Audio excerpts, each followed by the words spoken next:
Welcome to another episode of Smash JT. What a year it has been for PlayStation 4. Between Final Fantasy VII Remake, The Last of Us Part 2, which I know divided the fan base quite a bit. I loved it. I know a lot of people didn't love it as much. But then we got Ghost of Tsushima. Wow. I'm gonna be completely transparent and honest with you guys on this.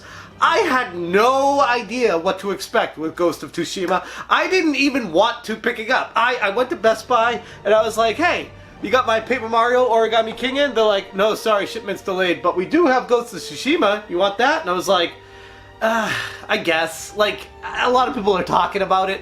I'll check it out. I might as well. I don't want to leave here empty-handed. I just drove 20 minutes to get to Best Buy and I wanted to play a game that day, so why not check that one out? I got it, popped it in, downloaded it, did all that updating and everything, started playing the game and was like, whoa. So what is Ghost of Tsushima? Why is everyone talking about this game? What makes it so special? Going into it, I had no idea. I didn't know if it was going to be an open world game. I didn't know if it was going to be like a role-playing game or a JRPG even, or an action-adventure. I didn't do any research on it. I didn't watch any trailers. I did nothing outside of that one thing where they showed the graphics and the leaves falling. I was like, oh, that looks like a cool game. But I don't really think that's gonna be for me, but whatever. I'll see it when it comes out. Maybe I'll grab it when it goes on sale, whatever. But when I was at Best Buy and I saw it, I heard everyone talking about it, it's like, okay, I'm gonna buy it. I'll go full MSRP. I'll buy this game at 60 bucks and just see what it is. And holy crap, is it not one of the greatest games I have ever played? It's like a weird combination of, if I had to pick two games, I'd say Breath of the Wild and Horizon Zero Dawn. Like, if they had a baby, this would be that baby. The game starts off with one of the best introductions ever, where you play the role as a samurai during a war. It feels like almost the opposite of storming Normandy. All these boats landing on shore and you are fighting against the onslaught of Mongols, all these attackers coming to kill you, and you see everyone dying all around you, and it's just so raw and so real and totally engages you in the world right off the bat.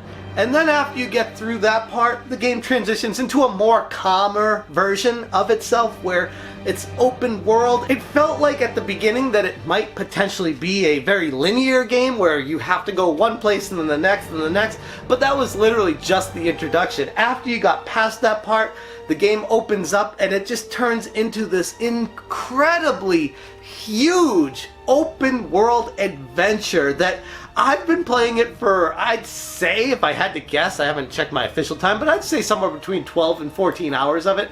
And I haven't even gotten past like the first three like mainline story missions. I am so caught up with the side stories, the side quests, the missions, the random saving the towns, the random invading the Mongol territories, just all this stuff combined into one, just feeling like you are living in this world. And with all the movesets that you keep learning and building your character up, you truly feel like a badass samurai warrior. This game is escapism at its finest. It truly does make you feel like an ancient samurai warrior. There's really not enough good things I can say about it. In my relatively short time playing it so far, the game seems absolutely massive. I feel like even 12 hours in, I'm just scratching the surface as to what this game has to offer, and I can't wait to get back to it. This game does everything so well. The storyline so far as I've accomplished, is extremely engaging. The graphics are on par with some of the greatest graphics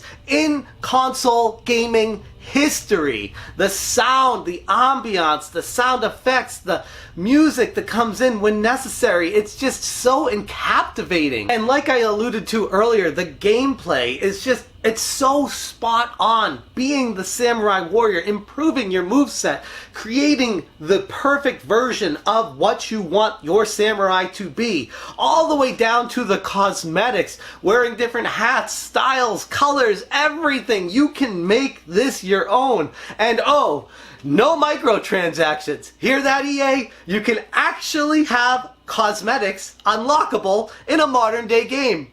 Who'd have thought? The way you navigate from mission to mission, there isn't an on-screen map or display. Typically, I mean, you can pick up some maps throughout the game, but for the most part, you just swipe your hand across the top of the PS4 controller and it blows the wind the direction that you need to be traveling. You call your horse.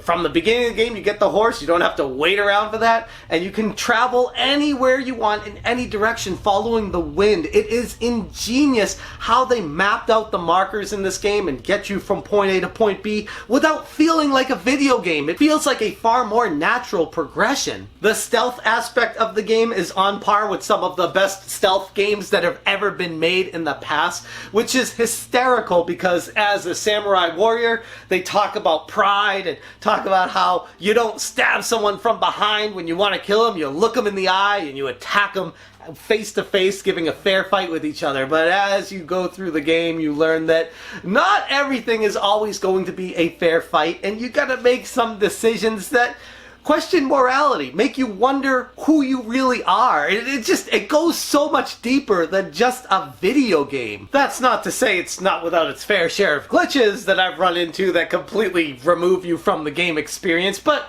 it's a modern day game and that's kind of expected with all the complexities that go into these types of games, so I'm willing to excuse it, and honestly, it's just funny.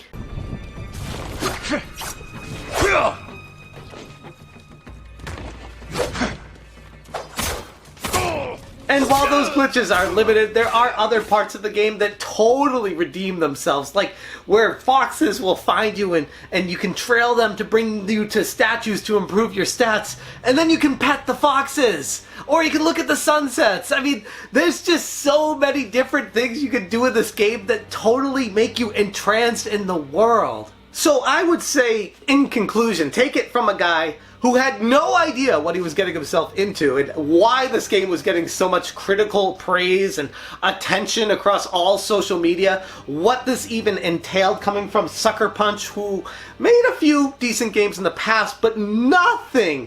I mean, they were doing the Sly Cooper series, I believe. Nothing to this level. Like, this is grade A, like the greatest type of game you could make as a game company. This stands on its own as a AAA perfection type of title. One of those games, I know I might say this a lot because I get excited about video games, one of those games that will go down in history as the must-play game of the generation. Like, it reminds me of the feeling I had when I first played a game like Chrono Trigger. It reminds me of the feeling I had when I first played a game like Halo. It reminds me of those type of experiences where it's just so transcendent that you just got to play this game. And if you're against paying full price for a new game, I mean, I get it. We gotta be cheap with our backlogs out there and everything like that. But $60 feels like a drop in the bucket for the amount of content that you get with this game. You will not feel cheated dropping full price on it. But hell, if it goes on sale, definitely pick this up. Even if you don't feel like Breath of the Wild or Horizon Zero Dawn are your style game, this game, although a bit more gory and violent than some people might enjoy in their video games, it's just so raw and real and fantastic. I can't wait to get back to it. Anyways, I'm gonna leave the video right there. Those are my initial impressions, I guess you could say, being like 12 to 14 hours into this game. Like, I know Sean Layton was saying, we gotta start making shorter games. These long game experiences aren't what people want. I want this game to last forever. I think it is fantastic. I can't wait to get back to it. And people saying that we need shorter games haven't played a game like this.